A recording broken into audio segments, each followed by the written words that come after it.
Again online lectures जे आपले सुरू आहेत त्याच्यामध्ये आपण आपला 12वीशी रिलेटेड पहिला जो टॉपिक आपण डिस्कस केला halogen derivatives of alkanes and arenes हा टॉपिक बऱ्यापैकी आपण शिकवलेला आहे आणि त्याच्याशी रिलेटेड MCQs पण आपण डिस्कस केलेले आहेत. तर आज आपण 12थमधला नवीन टॉपिक स्टार्ट करतो आहे. टॉपिकचं टायटल आहे transition and inner transition series elements किंवा त्याला आपण D&F ब्लॉक इलेमेंट असं सुद्धा नाव देऊ शकतो. ओके, आता हा जो टॉपिक आहे हा लास्ट इयरला आपण पिरियॉडिक टेबल तुम्ही टॉपिक बघितलेला आहे 11th त्या टॉपिकला कन्सिडर करून ते इंट्रोडक्शन झालं होतं पिरियॉडिक टेबलचं. आता ह्या वर्षी आपल्याला पिरियॉडिक टेबलमधला जो D ब्लॉक आहे आणि जो F ब्लॉक आहे त्याचे असणारे जे इलेमेंट्स आहेत त्यांचा डिटेल स्टडी करायचा आहे आपल्याला. ओके, आता ह्या टॉपिकचं नाव transition and inner transition series असं पण आहे. तर ट्रान्झिशन सिरीज म्हटलं की त्याला D ब्लॉकचे इलेमेंट म्हटलं जातं आणि इनर ट्रान्झिशन सिरीज म्हणजे F ब्लॉकचे इलेमेंट असं कन्सिडर केलं जातं. आता हा जो आपला टॉपिक आहे हा कन्सिडर केला मार्क्सशी रिलेटेड, तर ऑप्शनसहित 6 मार्काचा हा टॉपिक आहे आणि मॅक्झिमम विदाऊट ऑप्शन जर कन्सिडर केलं तर हा 5 मार्काचा टॉपिक आहे. असा इम्पॉर्टंट टॉपिक आहे. न्यू सिलेबस जर आपण कन्सिडर केला तर ह्या एका टॉपिकमध्ये 2 टॉपिक मर्ज केलेले आहेत. मेटलर्जी हा जो तुमचा टॉपिक आहे हा ह्याच्यामध्ये मर्ज केलेला आहे. मेटलर्जीच्या थोड्याफार कन्सेप्ट ह्याच्यामध्ये आपल्याला पुढं पण बघायच्या आहेत.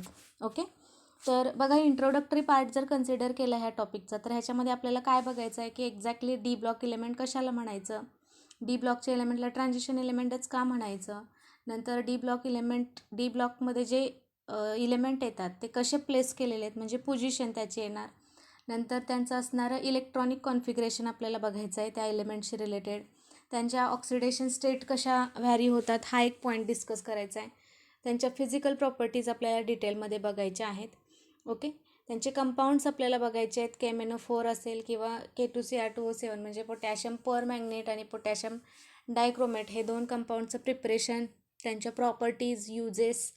ओके, अशा फॉर्ममध्ये आपल्याला हा D ब्लॉक बघायला मिळेल. त्याच पद्धतीनं F ब्लॉक बघायचा आहे आपल्याला. Fमध्ये 2 सिरीज येतील, लॅन्थिनाइड आणि ॲक्टिनाइड सिरीज. त्या सिरीजशी रिलेटेड त्यांचं सेम इलेक्ट्रॉनिक कॉन्फिगरेशन, त्यांची पोझिशन. ओके, अशा पॉईंट व्हेरिएशनशी रिलेटेड आपल्याला डिस्कस करायचं आहेत.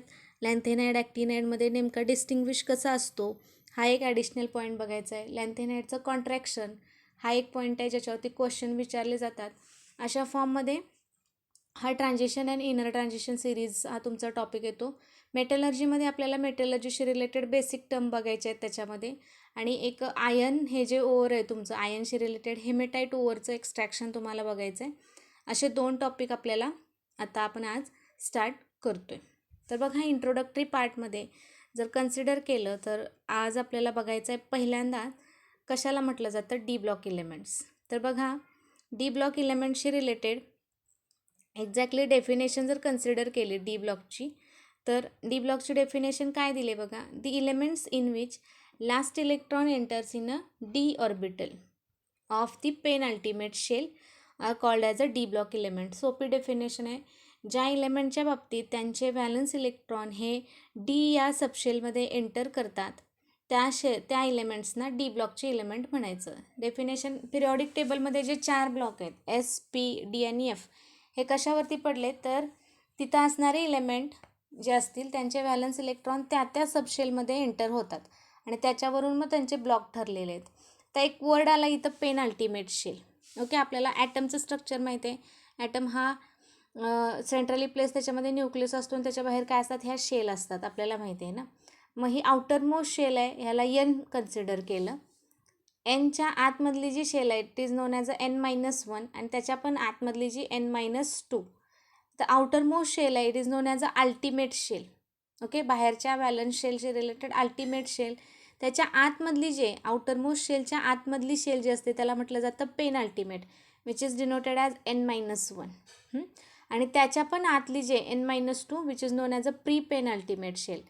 मग अशा ज्या शेल आहेत म्हणजे N-1 म्हणजे कुठली आउटर मोस्ट शेलच्या आतमधली शेल ज्याला आपण N-1 D सबशेल इथं कन्सिडर केले.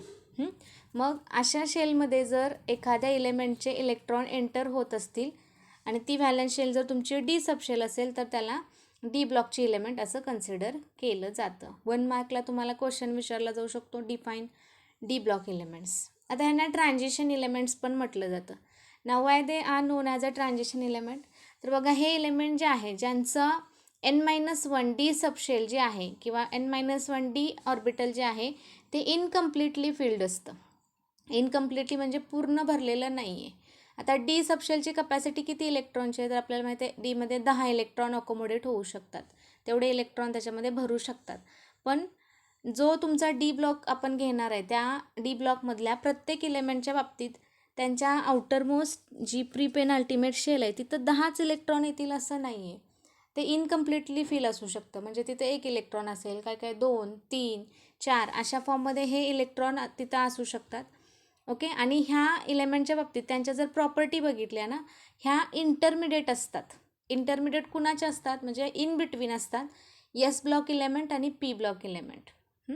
ह्या 2 ब्लॉकच्या इंटरमिडिएट हे ट्रान्झिशन इलेमेंट त्यांच्या प्रॉपर्टी दाखवतात. समजते. ह्या सर्व रिझन्समुळं किंवा because of that reasons the D block elements are also known as a transition element. Okay. Transition element का म्हणायचं त्यांना कळाले. डी सबशेल इनकम्प्लिटली फिल असते आणि हे इलेमेंट एस आणि पी ब्लॉकच्या मधल्या ज्या प्रॉपर्टी आहेत, आता आपल्याला माहिती आहे एस ब्लॉकचे इलेमेंट हायली इलेक्ट्रोपॉझिटिव्ह आहेत आणि पी ब्लॉकचे इलेक्ट्रोपॉझिटिव्ह इलेक्ट्रोनिगेटिव्ह दोन्ही बघायला मिळतात इकडं. आता इकडं जर कन्सिडर केलं तर एस ब्लॉकमध्ये मॅक्झिमम मेटॅलिक कॅरेक्टर येतं, पी ब्लॉकमध्ये मेटल पण आहेत, नॉन मेटल आहेत, मेटेलॉइड आहेत.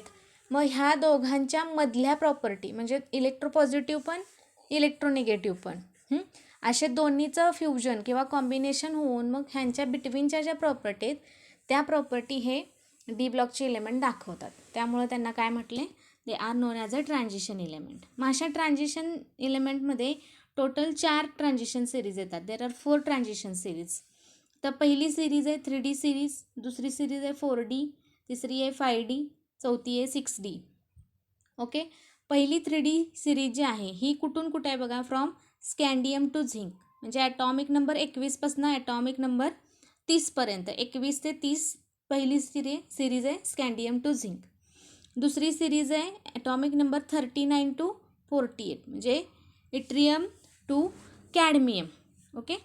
लास्ट 5D सिरीज जी आहे पुढची ही लॅन्थेनमपासून मर्क्युरीपर्यंत बघायला मिळते. म्हणजे ॲटॉमिक नंबर 57पासून ॲटॉमिक नंबर 80पर्यंत आणि 89 टू 112 म्हणजे 89पासून 112पर्यंत ॲक्टिनियमपासून 112 हा जो इलेमेंट आहे त्याच्यापर्यंतची जी सिरीज आहे ही तुम्हाला 6D सिरीज असलेली बघायला मिळेल. ओके. अशा टोटल 4 सिरीज आहेत. याच्यावरती क्वेश्चन तुम्हाला विचारला जाऊ शकतो, 4 ट्रान्झिशन सिरीज कुठल्या आहेत ह्या सांगा. 3D, 4D, 5D आणि 6D अशा टोटल 4 ट्रान्झिशन सिरीज आहेत. प्रत्येक सिरीजमध्ये टोटल 10 इलेमेंट असलेले आपल्याला बघायला मिळतात. ओके. हे झालं इंट्रोडक्टरी पार्ट. डी ब्लॉक कशाला म्हणायचं, त्याला ट्रान्झिशन इलेमेंट का म्हणायचं. तर पुढचा पॉईंट आहे पोझिशन ऑफ ट्रान्झिशन इलेमेंट. तर पोझिशन म्हणजे ह्याला कुठं प्लेस केलं आहे पिरियॉडिक टेबलमध्ये. पोझिशनच्या बाबतीत जर आपण कन्सिडर केलं तर बघा पोझिशनमध्ये तुम्हाला एक डायग्रॅमच्या व्ह्यूने इथं पोझिशन दाखवलेली आहे. Can see that. आपण काय म्हटलं की हा जो डी ब्लॉक इलेमेंट आहे किंवा हे जे ट्रान्झिशन इलेमेंट आहेत हे इन बिटवीन असतात किंवा ह्यांच्या प्रॉपर्टी एस ब्लॉक आणि पी ब्लॉकच्या बिटवीन असलेले आपल्याला बघायला मिळतात. आणि इन बिटवीन प्रॉपर्टी दाखवत असल्यामुळं ह्यांची प्लेसमेंट जी आहे किंवा ह्यांना प्लेस करताना पण कुठं प्लेस केले बघा, they are placed at the middle position. Middle म्हणजे मध्ये of the periodic table. Periodic टेबलच्या मध्य भागावरती ह्या पूर्ण डी ब्लॉकला काय केलेलं आहे, प्लेस केलेलं आपल्याला बघायला मिळेल. आणि आपल्याला माहिती आहे की ह्याच्यामध्ये टोटल 4 सिरीज आहेत, 3D, 4D, 5D आणि 6Dशी रिलेटेड. तर हे जे एलिमेंट आहेत प्लेस करत असताना बघा पिरियड जो आहे 4 ते 7 म्हणजे 4 to 7 पिरियड्समध्ये आणि ग्रुप नंबर 3 to 12. आता पिरियॉडिक टेबलमध्ये total how many periods are there, 7 periods are there and 18 groups are there. 7 आपल्याला माहिती आहे होरिझोंटल लाईन येतात आणि व्हर्टिकल 18 कॉलम त्याच्यामध्ये असलेले बघायला मिळतात. मग हे जे 7 आपले पिरियड्स आहेत ना त्या 7 पिरियडपैकी पिरियड नंबर 4 चौथ्या पिरियडपासून 7व्या पिरियडपर्यंत हा तुमचा डी ब्लॉक प्लेस केला आहे. आणि उभं जर कन्सिडर केलं तर group number 3 to group number 12 इथंपर्यंत हा प्लेस केलेला आपल्याला बघायला मिळेल. पोझिशनवरती तुम्हाला 1 मार्कचा क्वेश्चन इथं विचारला जाऊ शकतो. Explain the position of D block in the periodic table. 3 to 12शी रिलेटेड त्याचा ग्रुप येणार आणि पिरियडच्या बाबतीत 4 ते 7 हे पिरियड येतील. आता 4 ते 7 जर कन्सिडर केलं ना आपण इथं, तर बघा इथं तुम्ही बघू शकता पिरियड नंबर फ्रॉम 4 to 7 जर कन्सिडर केलं तर इथं बघा हा 4 म्हणजे टोटली 3D सिरीज येणार, 5 म्हणजे 4D, then 5D and 6D. समजते? म्हणजे स्कॅन्डियमपासून झिंकपर्यंत पहिली हे जे आपण वरती इथं बघितले हे इथं बघू शकता 3D सिरीज स्कॅन्डियम टू झिंक येणार. 4Dमध्ये इट्रियमपासून कॅडमियमपर्यंत, लॅन्थेनमपासून नेक्स्ट वन मर्क्युरीपर्यंत आणि शेवटची ॲक्टिनियमपासून 112 ह्या एलिमेंटपर्यंत तुम्हाला हा 4 सिरीजमध्ये हा डी ब्लॉक डिवाइड किंवा प्लेस केलेला बघायला मिळेल. ग्रुपच्या बाबतीत 3 ते 12पर्यंत सांगितले, म्हणजे 3 पासून 12पर्यंत आपण जर बघितलं तर टोटल प्रत्येक सिरीजमध्ये 10 एलिमेंट आलेले आपल्याला बघायला मिळतील. ओके. आणि हा प्लेस करताना कसा प्लेस केला आहे, एस ब्लॉक आणि पी ब्लॉकच्या इन बिटवीन, म्हणजे एसच्या पण थोड्या प्रॉपर्टी आणि पीच्या पण थोड्या प्रॉपर्टी हे ट्रान्झिशन एलिमेंट दाखवत असतात. त्यामुळं प्लेस करताना ह्यांना कसं केलं आहे, मिडल पोझिशनला पिरियॉडिक टेबलमध्ये प्लेस केलेलं आपल्याला बघायला मिळेल. Okay. It is regarding to the position of transition elements or D block elements. Now the next one is the electronic configuration of transition element. आता ह्या एलिमेंटच्या बाबतीत इलेक्ट्रॉनिक कॉन्फिगरेशन कसं येतं. आता इलेक्ट्रॉनिक कॉन्फिगरेशन म्हणजे काय आपण बघितले की हे इलेक्ट्रॉनचं डिस्ट्रीब्युशन असतं. इलेक्ट्रॉनचं डिस्ट्रीब्युशन असतं त्यांच्या शेल्स आणि सबशेल्समध्ये with the help of principles. Aufbau principle, Pauli's exclusion principle, Hund's rule of maximum multiplicity, ह्या तिन्ही रूलला फॉलो करून इलेक्ट्रॉनचं जे फिलिंग केलेलं असतं त्यांच्या व्हॅलन्स शेल्समध्ये, त्या पूर्ण प्रोसेसला त्या एलिमेंटचं इलेक्ट्रॉनिक कॉन्फिगरेशन असं म्हटलं जातं. आता इलेक्ट्रॉनिक कॉन्फिगरेशनमध्ये तुम्हाला क्वेश्चन कसे असतात, तुम्हाला कुठलाही एलिमेंट याच्यामधला देतील डी ब्लॉक सिरीजशी रिलेटेड किंवा डी ब्लॉकमधला, आणि त्याचं आउटर मोस्ट इलेक्ट्रॉनिक किंवा राईट दी इलेक्ट्रॉनिक कॉन्फिगरेशन 1 मार्कला असा क्वेश्चन विचारला जाऊ शकतो. किंवा ज्या आपल्या 4 सिरीज आहेत 3D, 4D, 5D आणि 6D, ह्याचं outer most valence electronic configuration पण 1 मार्कला बऱ्याच वेळेला विचारलेलं आहे आत्तापर्यंत. तर बघा जनरल इलेक्ट्रॉनिक कॉन्फिगरेशन जर आपण 4 सिरीजचं कन्सिडर केलं ऑफ डी ब्लॉक एलिमेंट, ते कसं रिप्रेझेंट करता येईल आपल्याला बघा. जी 3D सिरीज आहे ज्याला आपण फर्स्ट ट्रान्झिशन सिरीज म्हणतो, त्याच्या बाबतीत कॉन्फिगरेशन काय येतं बघा. अर्गॉन प्रिसिडिंग एलिमेंट त्या सिरीजला येणारा अर्गॉन हा येतो. म्हणजे आपण 3D सिरीजमधनं डायरेक्ट पुढं पी ब्लॉकपर्यंत गेलो तर त्याला प्रिसिडिंग असणारा एलिमेंट अर्गॉन हा नोबल सिरीजमधला एलिमेंट ब्रॅकेटमध्ये लिहिलेला आहे. अर्गॉन 3D इथं काय दिलं आहे बघा 1 to 10 आणि 4s2. आता हे जे 3D 1 to 10 दिले ह्याचा अर्थ काय बघा. डीची कपॅसिटी टोटल किती इलेक्ट्रॉनचे तर 10 इलेक्ट्रॉनचे. मग आपण काय म्हटलं की डी सबशेल ही कम्प्लिटली फिल नसते, इनकम्प्लिटली फिल. म्हणजे काही वेळेला तिथे 1 इलेक्ट्रॉन असेल, काही वेळेला 2 असतील, 3 अँड सो ऑन. म्हणजे मॅक्झिमम 10पर्यंत डी सबशेलमध्ये इलेक्ट्रॉन अकोमोडेट होतात. त्यामुळे इथं लिहिताना कसं लिहिलं आहे 1 to 10 असं लिहिलं आहे. 3D 1 to 10 आणि 4s2 ही आउटर मोस्ट शेल आहे. याची कपॅसिटी तुमची कशी आहे बघा 2 इलेक्ट्रॉनचे. म्हणजे हे ऑर्बिटल फुल भरतं अगोदर आणि ते भरल्यानंतर जे व्हॅलन्स इलेक्ट्रॉन आहेत ते तुमच्या डी सबशेलमध्ये आपल्याला एंटर झालेले बघायला मिळतील. हे झालं 3D सिरीजशी related first transition series. Second transition series जे आहे 4D सिरीज, त्याला येणारा प्रिसिडिंग एलिमेंट आहे क्रिप्टॉन, जो ब्रॅकेटमध्ये लिहिला आहे. क्रिप्टॉन नंतर पुढे येणार 4D 1 to 10 then 5s0 to 2 अशा फॉर्ममध्ये ह्याचं कॉन्फिगरेशन राहील.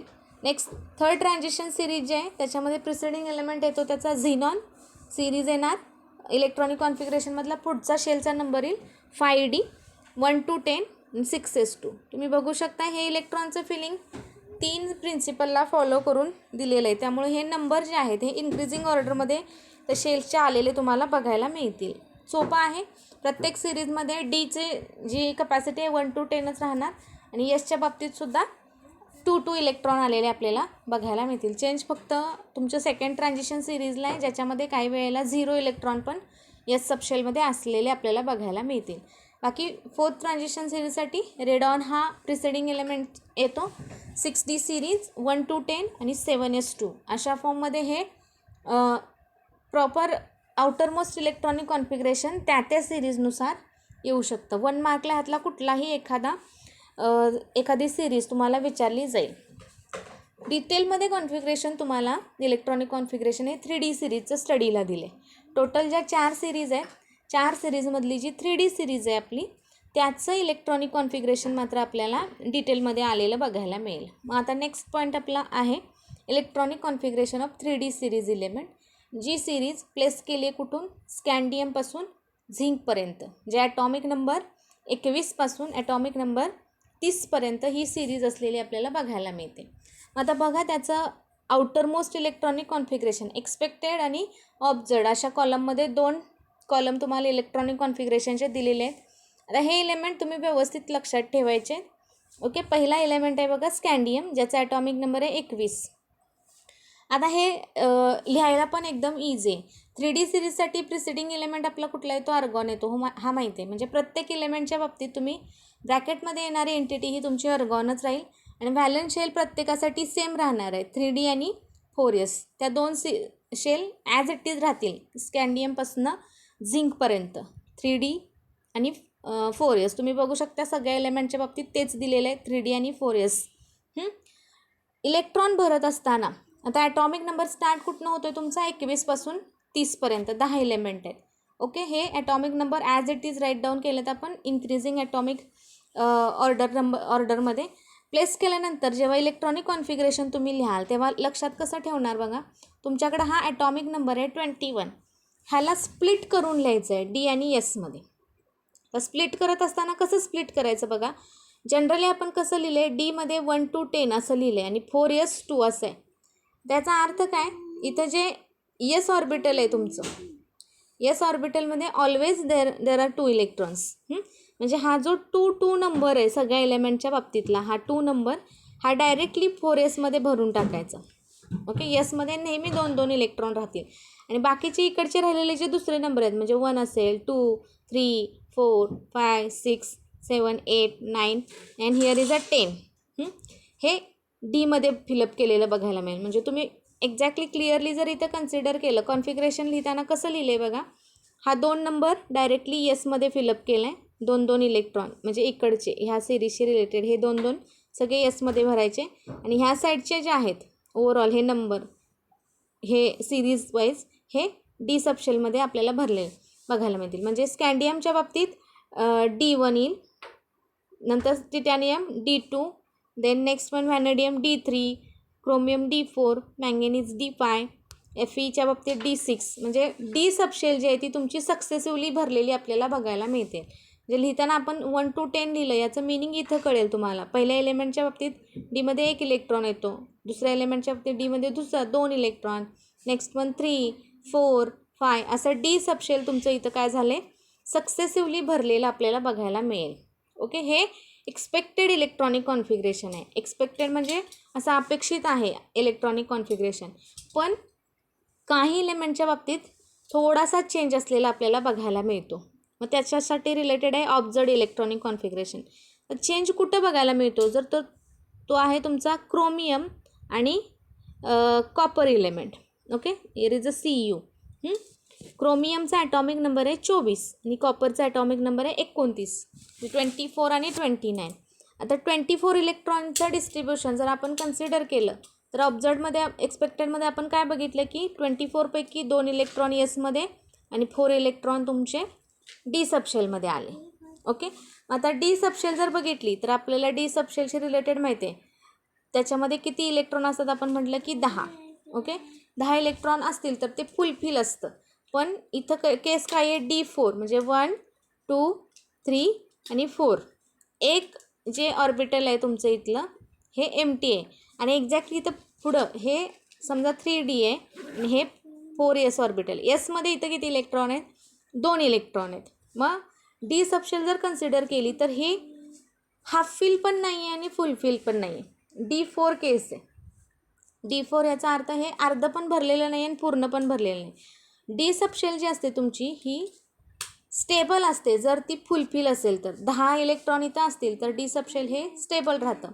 आणि जेव्हा हाफ फिल्ड असतं म्हणजे 10च्या हाफ जर कन्सिडर केलं तर D5 इथं 5 इलेक्ट्रॉन जर असतील तर हे एक्स्ट्रा स्टेबिलिटी असलेलं दाखवतं. मग इथं केलं काय जातं बघा, जर आपण कन्सिडर केलं जी तुमची 3D सिरीज आणि 4s ऑर्बिटल किंवा 3D आणि 4s यांच्यामध्ये असणारा एनर्जीचा जो डिफरन्स आहे हा अतिशय कमी आहे. त्यामुळे होतं काय, इथं असणारे जे 2 इलेक्ट्रॉन आहेत त्यातला एक अनपेअर होतो किंवा अनकपल होतो आणि हा डीमधल्या ह्या एम्प्टी ऑर्बिटलमध्ये शिफ्ट केला जातो.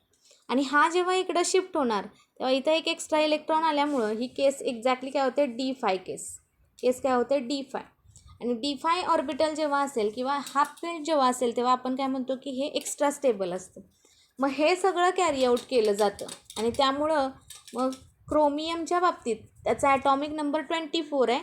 मग ऑब्झर्ड इलेक्ट्रॉनिक कॉन्फिगरेशनमध्ये चेंज झालेला बघायला मिळतो. इथं काय दिसतंय, D4 आहे, इथं काय बघायला मिळेल, it is get converted into D5. म्हणजे ह्या यसमधला एक इलेक्ट्रॉन काय झाला, इकडं शिफ्ट झाल्यानंतर हे काय झालं, हाफ फिल्ड. म्हणजे हाफ फिल झाल्यानंतर हे कसं झालं, एक्स्ट्रा स्टेबल असलेलं बघायला मिळालं.